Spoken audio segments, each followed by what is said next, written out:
Hello, everyone, and welcome to the Dubcast with Dubside. I'm Andrew Alzaga. Dubside is away this week, so we have a special guest. I'm pleased to have on our show one of the most amazing and inspirational people I know, Helen Wilson.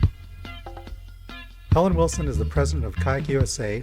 That's kayak spelled Qajaq, which is a Greenlandic spelling of kayak. Kayak USA is the American chapter of Qaannat, the Greenland Kayaking Association, which is dedicated to keeping traditional kayaking skills alive. Helen competed in the 2008 Greenland National Kayaking Championships and received first place medals in individual rolling, group rolling, and the distance harpoon throw. Helen, thanks so much for being on the show. Thanks for having me here, Andrew. So, since this is Dubside's podcast, I guess I should ask you how you first met and got to know Dubside. Well, that's a great question, and it kind of goes back to when I first started kayaking, which was around, I believe, 2005 in Trinidad, California. And I can go back to the how I got into it, but pretty soon after I got into it, I took a road trip up the coast to go to the West Coast Sea Kayaking Symposium, and at that time, I knew how to do one roll on one side of my kayak and got to watch a rolling demonstration. And it was the first time that I'd seen the Greenland rolls, the 35 competition rolls, and it was Dubside performing them.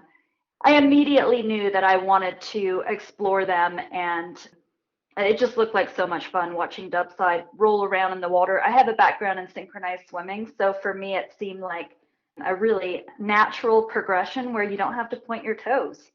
So that was where I first met Dubside. And then over the years, we became friends. We kayaked together, we rolled together. We often would see each other at events, teach together, play with ideas together. And we've had a lot of fun over the years doing different things. Who taught you how to do all the Greenland rolls? Well, initially, when I first started kayaking, I didn't know anything about kayaking, and I just wanted to get on the water. That was my goal. And I was living in Humboldt County, and there's an ocean, and there's lagoons, and there's lakes, and there's rivers, and I just wanted to go and find a way to float in the middle of the water. I explored lots of options, and the kayak seemed to be the best way to do that. So I bought this ridiculously large wreck boat. It was actually a two-person, technically it was a three-person wreck boat. It had a little seat in the middle. And my son was really little at the time, so I would take him out. And I really enjoyed being on the water. So I joined the local kayaking club and was incredibly disappointed to learn that I couldn't take my big open cockpit kayak on the ocean with them. So found out pretty quickly that I wanted to get a different type of kayak. Didn't know what type to get. So I looked at what all of the cool kids in the kayak club had, which at the time was the Tempest, the Wilderness Systems Tempest kayak, and decided to buy one.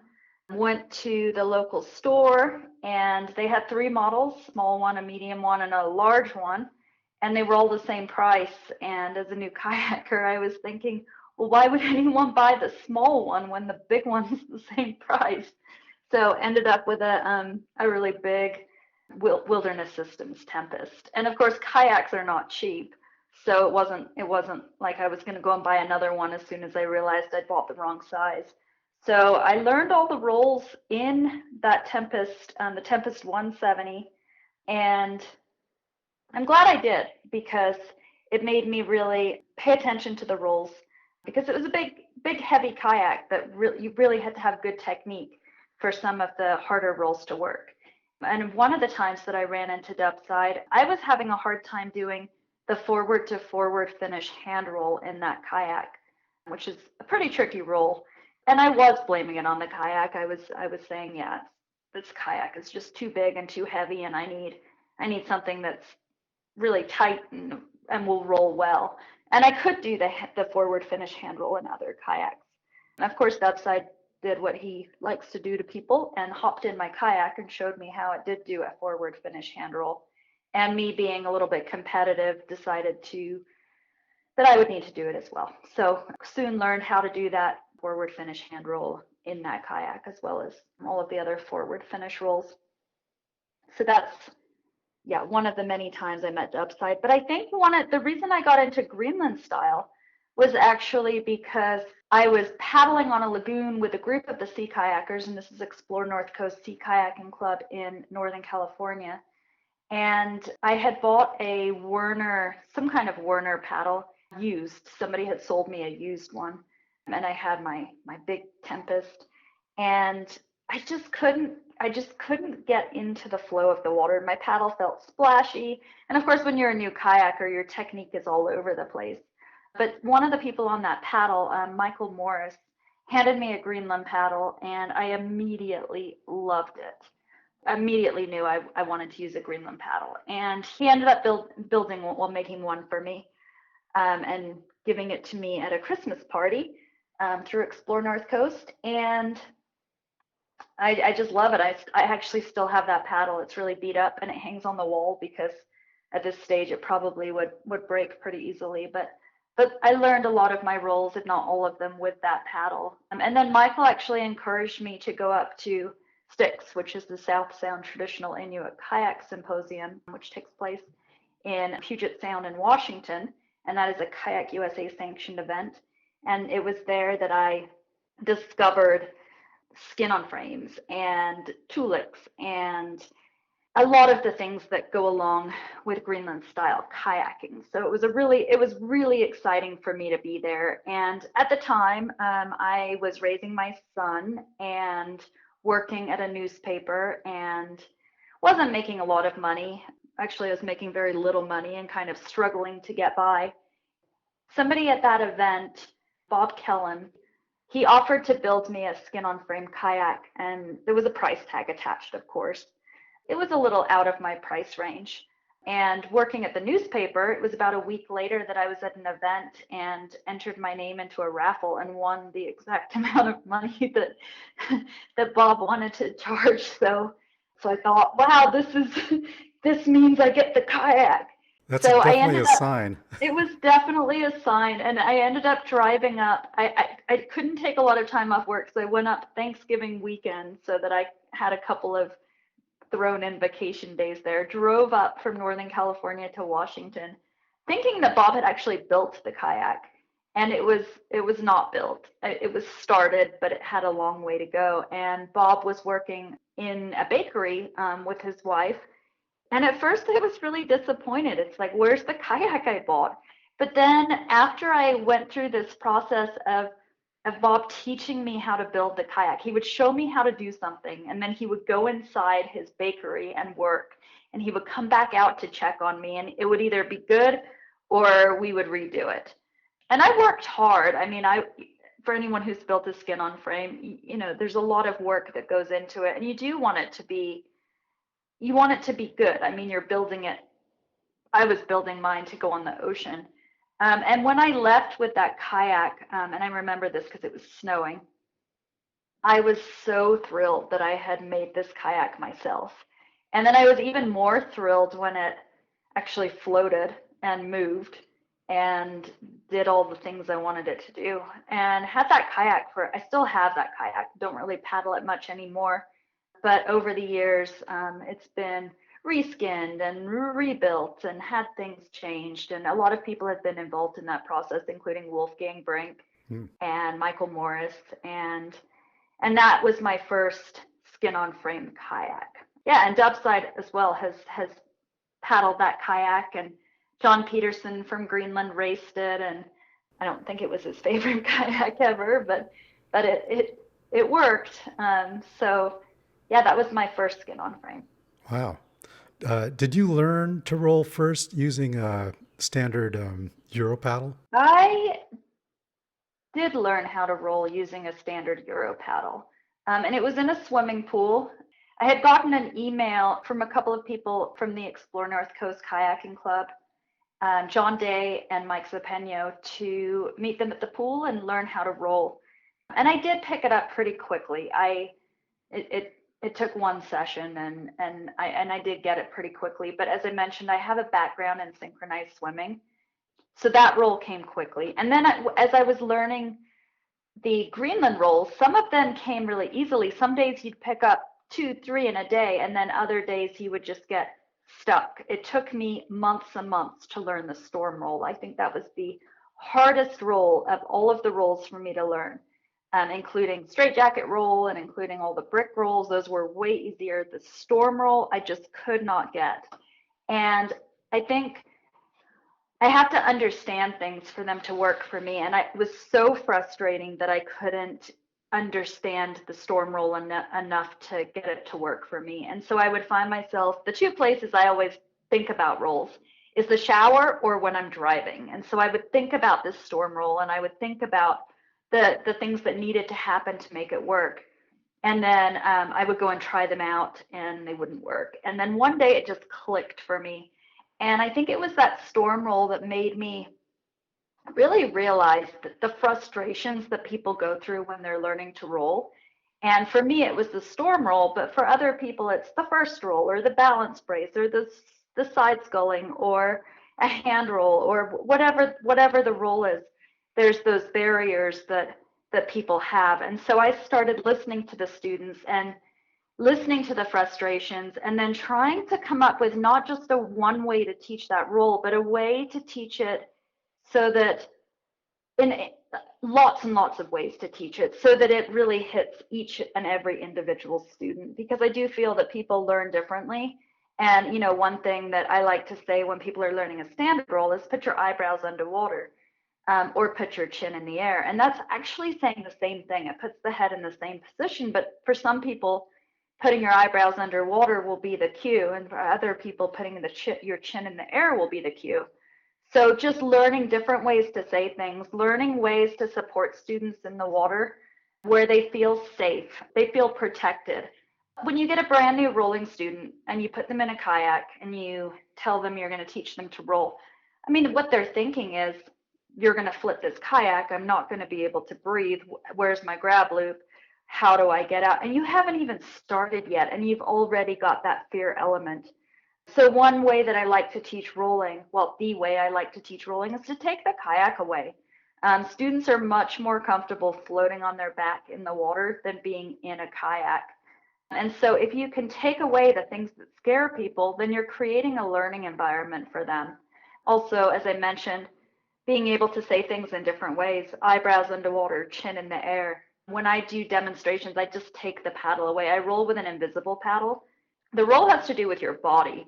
And if you can take away the image of the kayak and the image of the paddle and just focus on what your body is doing, then it doesn't matter if you have a Euro paddle or a Greenland paddle or a whitewater kayak or Greenland kayak or whatever. You're actually just rolling with your body. So there's lots and lots of things that come into play. And I just love it when people get rolls, and whether that's the first roll or a roll that they've been working on for a long time. It's almost, you know, and I've heard this on Dubside's podcast before from Dubside. It takes you back to when you have those successes and you get to share those with each and every student. And people don't go to rolling classes or they don't kayak or do any of these things because they have to. They're doing it for fun. And so this is a personal accomplishment that people actually want to have. That's great. That's amazing. Did you have experience teaching before you started teaching rolling? I did not have experience teaching kayaking.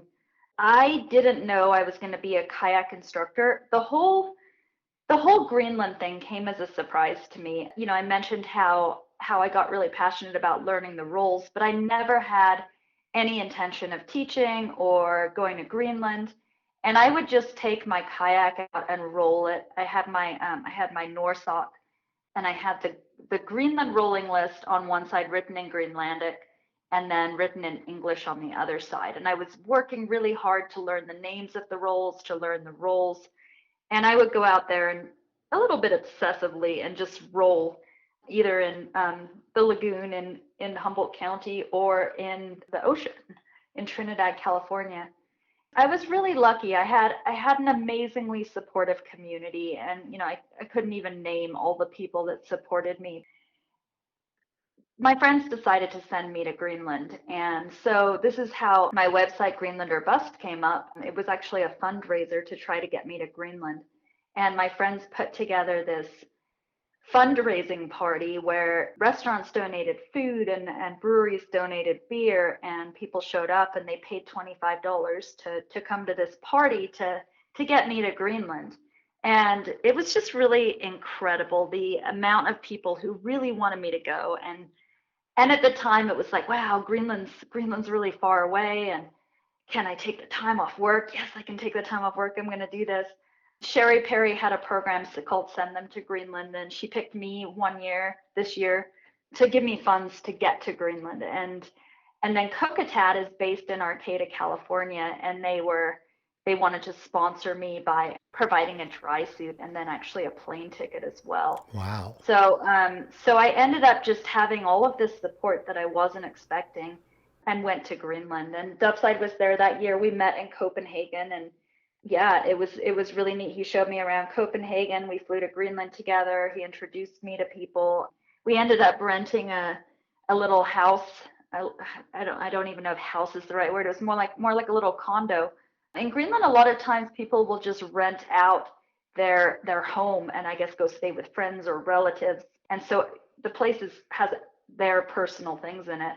And it was really neat experience just being in Greenland for the first time and getting used to the people. And it was so exciting to walk down to the water that first night and to see the kayak club, which was Kayak Qaannat, right on the water, and to watch people rolling and to get to try out kayaks. And I mean, it was an incredible experience. You know, you pick up like smells of places, and I still remember the smells and the cool air and the kayaks, and walking around one of the shops and seeing all the discarded seal skin on the ground that was used for making various things that go with kayaking, and just picking it up and being like, wow, this is trash here. Wow. Smelling it and being like, well, this is so great. I want to pick it all up and take it home with me.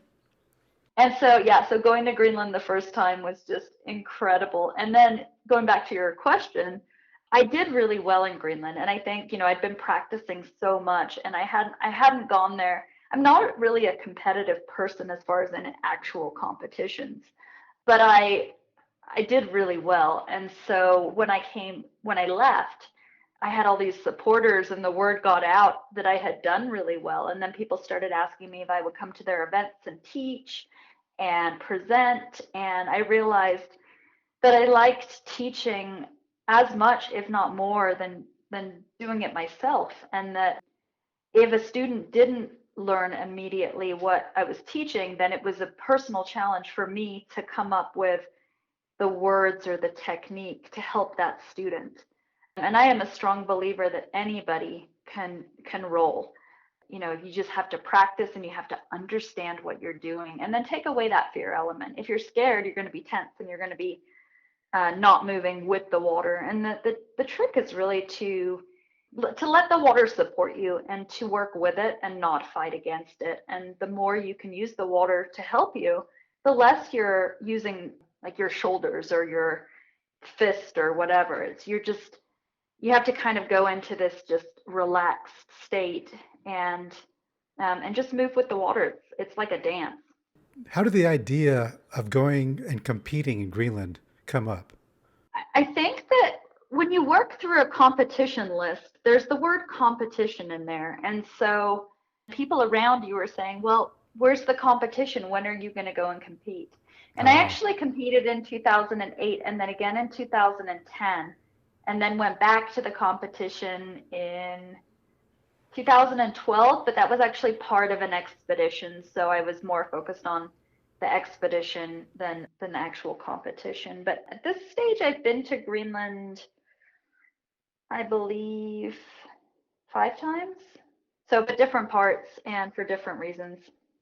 Did you ever eat seal meat when you were there? Hey, seal meat, yes. And actually, that was an experience that I had with Dubside, and it was really fun. I guess fun is maybe not the right word. I was really wanting to try seal meat.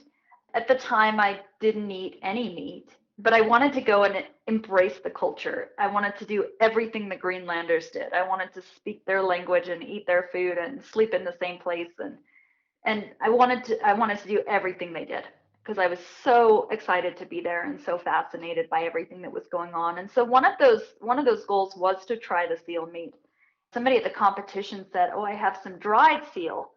You should try that." And Dubside and I went into a classroom with this bag of dried seal, which when you look at it, it's a little bit shiny, like it's greasy, and it had like a bone in it. And it was dried, and I watched Dubside take a bite first, and he seemed okay with it, and I tried it, and for me, it was every time I just didn't like it. Like I really struggled with it, but for that entire day, every time I exhaled, I could taste it, and I tried eating other things and really struggled with it. And then a couple of Greenlanders had asked me, have you tried seal? And I said yes, and it wasn't really my thing.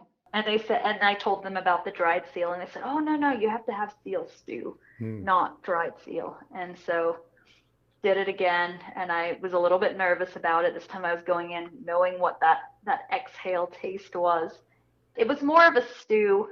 Well, it was a stew, but it had a different texture. I guess it would be a texture similar to like beef chunks, like a beef stew, but it still had that slight seal taste. It's like a fishy taste, or Well, there's not really a good way to describe it. And I've been trying for years to describe it. I also tried whale while I was in Greenland, and I liked that a lot more. To me, it has a similar taste, but not nearly as strong. So I found the seal meat to be incredibly strong, and it was challenging for me to eat. I ate a lot of rice while I was in Greenland, and I would buy frozen fish and things like that, or get fresh fish from there were little markets by the water that you can buy fish from. So yeah, definitely different than what I was used to eating, which was mostly salads with some kind of protein or something. were you vegetarian at the time? I was pescatarian, so Okay. I ate fish, Okay. but I didn't eat red meat. And seal meat it's I guess it's very similar in texture to beef, but Hmm. it has a very strong flavor. At the end of the competition, there was lamb, so there's a lot of meat in Greenland. And I think over the years, watching Dubside has really, he's probably going to get upset with me for saying this on his podcast, but I've watched him really get into the Greenlandic food.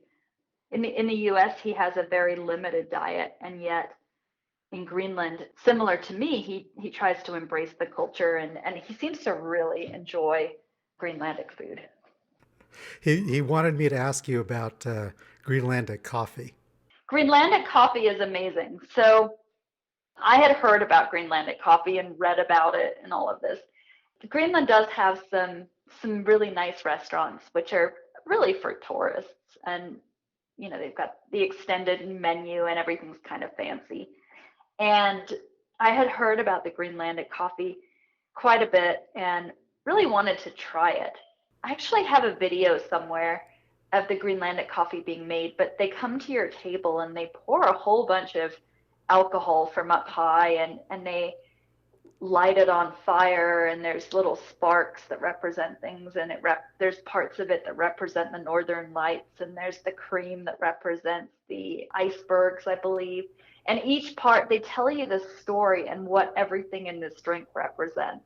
Wow, I really haven't thought about Greenlandic coffee in so long. And I'm going to have to look up all of the different pieces to it again. But I was thrilled to watch them make it. And then it was a real treat. I mean, it's coffee and it's cream and it's alcohol, and it's just the perfect beverage. So, what was your initial impression of the Greenlanders? I like the Greenlanders a lot. I just find them to be lovely people. And over the years, I've met quite a few in the US. I should bring up Campy. The first year I went to Greenland, Campy was my competition judge. And I did the first roll, which is Nokachinakala which is a side skull. And he said, try again. And it was a question. And it was like, why am I trying again? And I didn't say this out loud, but I was thinking, oh no, I try again. I thought I did it. He was a tough judge. He was a tough judge. And with the side scull, my kayak was not completely sideways. I had it more upright, which I didn't know wouldn't get me points. You have to have it sideways to show you're actually sculling. And so he didn't give me points for that. But there were a few rolls where I thought I did them well, and it was try again, try again. You get 2 tries for each roll in the competition for reduced points if you accomplish it the second time. But Campy came across to me very harsh, big guy, kind of harsh. Yeah, just not. I don't know. I don't know how to describe it. Over the time that I was there, he would come over to me and speak to me in Greenlandic and have me repeat words. And he would tell me about France. He liked to visit France and had friends in France. And he would chat with me in Greenlandic. And I started to really enjoy our time together. And Campy and I became somewhat inseparable. Like, I would go and look for him. We would have breakfast together. We would do various things together. And when I had to go home, I was so sad to leave Campy.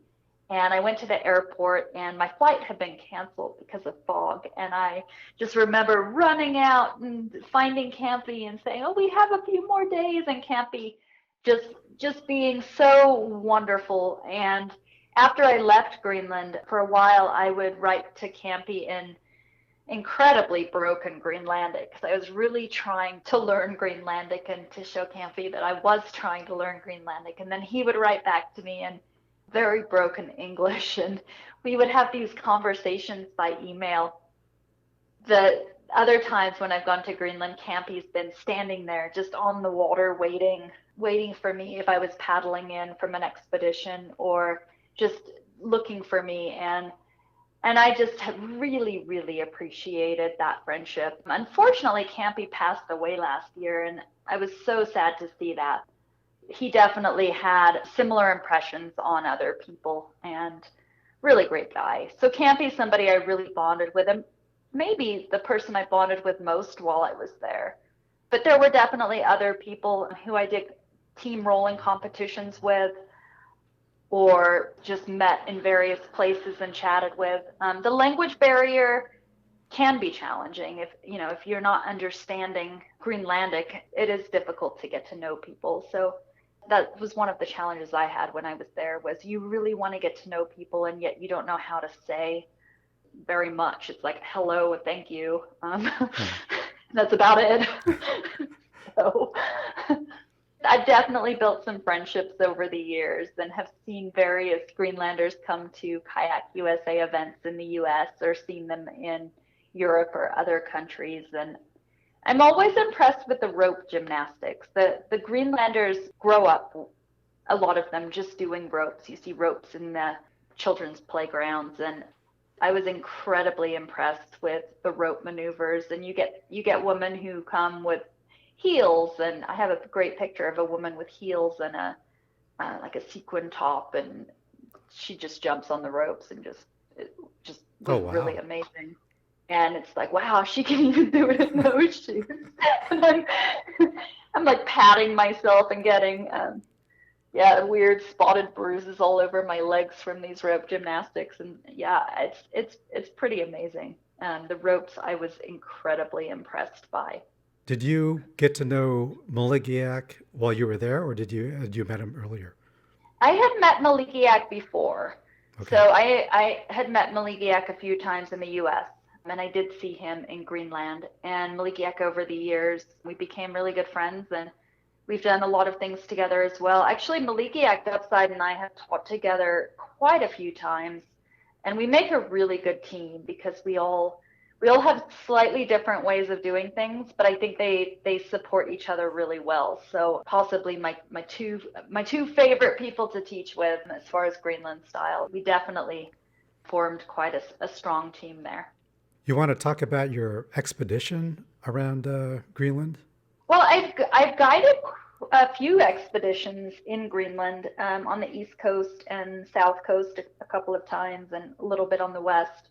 They are commercial expeditions. I take people with me, and we have an amazing time and go to, we go all over. We go and we play in areas with icebergs, or we go to remote abandoned villages. It's really neat paddling in Greenland because you can come to an area, well, you can spend all day looking for somewhere to land, and then you find this perfect place to land. And of course, it's where an old settlement used to be because it's the perfect place to land. So that's where the village was. And you can look at these old earth houses. You can be walking through and just find these old, obviously abandoned earth houses where people used to live. The graves is one of the things that really surprised and intrigued me in Greenland. You'll come across piles of rocks that are very, very old, and they'll have gaps in them, and you can peek through the gaps and you'll see bones in there. And what it is it's a mass grave because you can't dig into the ground in Greenland. And so they used to put the body in with other bodies, and then they get pushed closer and closer together. And I just found it really fascinating. I think not so much the piles of bones, but just being there and thinking about, who are these people? What were their lives like? There's just so many questions for me, and I just wish I could know who all those bones belong to and what it was like to live there, and all of the stories that go along with the villages that are abandoned. East Greenland has a lot of places that are different kind of villages, much more modern, actual buildings you can go in. And I went into one, and it was a school on one side and a church on the other side, but the school books were still open on the tables, and there was an organ with music on there. And it's just like, okay, what happened? Where did these people go? And I am aware that a lot of people from East Greenland did move to the West Coast or to Denmark, and a lot of villages have been abandoned over time. But it was almost like somebody had just left without packing or anything like that. So I always find that fascinating too, and just walking around the quietness of Greenland, and just, getting away from the people you're with, and just looking into those graves and wondering who those people are, and then feeling those earth houses and thinking, wow, I wonder how many families were in here during a cold winter, because these earth houses are big in the summer months, and then they make them smaller and smaller and smaller to stay warm, and then they open them up again. So there's numerous walls in them. And it adds a whole nother side to understanding Greenland and understanding the place and the people. The competition is one thing, of course, and learning traditional kayaking skills. And then if you go and you explore the remoteness of Greenland, you have a whole nother experience that just really takes you back in time to probably a really challenging time. I mean, I can't even imagine how challenging, staying warm in Greenland in the winter months could be. I mean, it sounds incredibly challenging to me. But definitely, if anybody who's listening to this is interested in paddling in Greenland, I would highly recommend it. You take those experiences with you, and you think about them, and you think about this incredible planet we live on, and the different lives that everybody has. And hopefully at some point after COVID, which hopefully it's going away soon, I can start those expeditions again and explore with more groups. So people can definitely contact me if they're interested in joining. Don't usually like to take big groups. It'll be probably 5 people or less. One of the fun things that I really like to do on these expeditions is stop at all of the little villages. And I say all of them as in every few days you'll come across one. And go into the store and just have the experience of shopping for lunches. If you put things in your day hatch, the water in Greenland's really cold, so you can keep things pretty cool in your day hatch. And it's really neat that the things that you can find in stores and the staples that you find for going on an expedition. I eat a lot of mackerel, canned mackerel, when I'm in Greenland. That's the shelf I go for. And sometimes there's things like frozen tortillas, and you can put them in your hatch and they'll thaw out a little bit. And yeah, just things like that. I mean, I have all these really great thoughts of Greenland, and I think canned mackerel in tomato sauce wrapped in a half frozen tortilla is just one of the actual positive like things I think about, like, oh, it's so fun to go there and you get to do this and this and this. So all of these things are just really good memories for me. I really look forward to getting back and playing a little bit more over there. Besides Dubside, were there any other foreigners that have gone to the competition with you? Not gone with me, but I have seen foreigners there. There's usually people from different parts of Europe. Canada is a popular place for people to come from. The US brings in a couple people a year, it seems. That's mostly it, though. I think Canada seems to be the big one. Or Spain. Spain has a lot of people that go as well. Oh. Now, you said that Campy was a little harsh to you. How are they with the foreign competitors? Well, it depends. And I think it depends a lot on the competitor's attitude. For anybody that's considering going to the competition, it's really important to recognize that you are a visitor in a country and you are celebrating somebody's culture with them. And so you have to go in with an attitude of being ready to learn and ready to accept. And I think if you go in with the right attitude, then people are going to like you and you're going to get along with people. I think if you go in thinking, I'm going to go and compete and I'm going to win and I'm going to go home with a ton of medals, and you don't work on learning the language and learning the culture and actually trying to communicate with people on a personal level, then I think you're going to have a more challenging time fitting in. And I think over the years, the Greenlanders have seen a mix of both. So it can be challenging going in. But I think if you show the right attitude and you show the respect and you look at it as a celebration, and it's a celebration of the Greenlandic culture. For me, I always feel very fortunate that I actually get to participate and be part of that celebration. Something else to remember or think about is the medals and the actual scores aren't that important. For me, the first time I went, I got a few medals, and I went up and they put them around your neck, and then Campy actually took them away after because they wanted to use them the following year. So, wait a minute, those are made out of gold. So, and that's fine. I mean, that's not what it's about. It's not about winning. It's about celebrating a culture. And yeah, and if you go in with that attitude, you're going to do fine. Well, you have had some amazing experiences. I think we can wrap it up right there.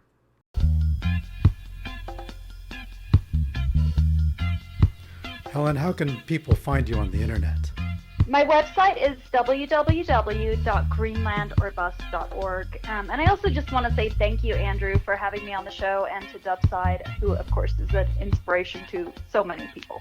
Well, thank you for being on the show. We'll definitely have to have you back sometime. That would be great. Thank you. Thanks, everybody, for tuning in. Be sure to check in next week when Dubside will be back for the regularly scheduled Dubcast.